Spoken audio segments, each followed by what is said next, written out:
Well, welcome back to ARC Salt Lake. We've been talking a lot about the government shutdown and how it is impacting people. And the longer it drags on, the bigger the needs of some people who have been sorely impacted by what's happening. We've seen lines at food banks, and Patrick McIntyre is with United Way, specifically talking about the 211 fund that helps provide food for so many people right now. Right. So last week, United Way of Salt Lake, United Way of Northern Utah in Ogden, and United Way of Central and Southern Utah in Provo teamed up to launch the United Way 211 Emergency Relief Fund.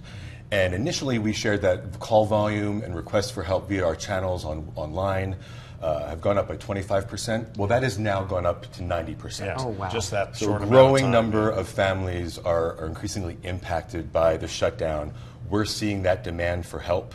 And people are looking for food assistance, they're looking for utility assistance to keep the lights on, rental assistance to pay their rent and pay their mortgage. And at first it was government workers who've been furloughed or not getting paychecks, and now there are people who are not getting the SNAP benefits, and the lines just keep getting longer. Sure. So there are about 40,000 households in Utah who are impacted directly as federal workers, federal contractors, furloughed workers. The federal government's about the third largest employer in Utah. So this is a lot of families across the state. And then you layer on top of that about 89,000 families who are not getting their SNAP benefits currently. Our friends at the food banks and food pantries are really feeling the heat right now. Okay, so for people watching right now, how can they step in and help? You got the 211 program going on, but specifically, if someone's sitting there saying, yeah, I'd really like to help, what do you do? 3 things. So the first thing and the best thing you can do is visit uw.org, it's an easy to remember website, and donate.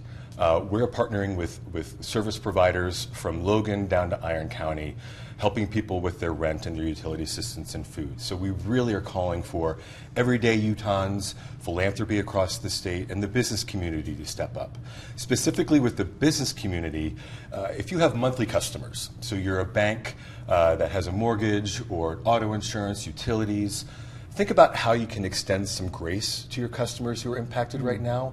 We're really proud to partner with Zions Bank and KeyBank, who are extending some grace and working with their customers to build in some flexibility. And also donate to your local food bank, food pantry. They just need some goods. And then finally, if you need help, call 211. It's just like 411 or 911. And speak to our live trained service navigators who live in Utah. They are Utahns. They'll listen to your story and connect you to the help that is closest to you. They really are connected to all of the resources, including like utilities. You can work with utilities to give people a break. Right. So we are extending the partners we are funding with the Emergency Relief Fund to specifically address the utility need. And so whether you go online and visit 211utah.org or simply call 211, we will do our best to connect you to the services out there. Okay, so what kind of responses have you had so far since the last time we talked? What was that, about a couple of weeks ago? Right. Okay, so how have the donations been coming in? Because it might be kind of hard for people to donate. Certainly. So we're very thankful that our friends Mark and Kathy Miller have stepped up and made a 6-figure contribution to the fund. And beyond Mark and Kathy, everyday Utahns on average are giving $128 a donation to the fund. So we're about over a tenth of our way towards our initial goal of $1 million. And we know that United Ways and the nonprofit and faith communities can't replace what the state or the federal government does. But what we do know is that every family we help with a rent payment, every family we help with food, every family we help to keep the lights on matters. That's a win. That makes a difference, and we're here to do that. When we talked last time, we even talked about 211, and some people hadn't heard of it before. It's been around for a long time, but people didn't realize how big of a resource this is and how well connected. People can just dial 211, like 911, and you guys answer and say, what do you need? Exactly. And, normally before the shutdown, we would receive about 500 or so calls on any given day. These days, since the shutdown, we're now taking over 1,000 calls a day from families. So thank you for getting the word out. And if you do need help, let us know. But again, the call to action for Utah just generally is to help out with with donated goods, with donations, with food, with money, so we can help these folks who are really struggling right now. Yeah, you can also call 211 to help. Correct. You can say, hey, I have a team that wants to volunteer. Where do we go? Exactly. And you'll find a place. Exactly. Okay. And you know, I have to shout out our 211 service navigators. We have over 20 who are working extended hours, working overtime, working really hard. But the great thing to see about them is that they're really energized by this work. They know that their work matters. They know they are directly helping people.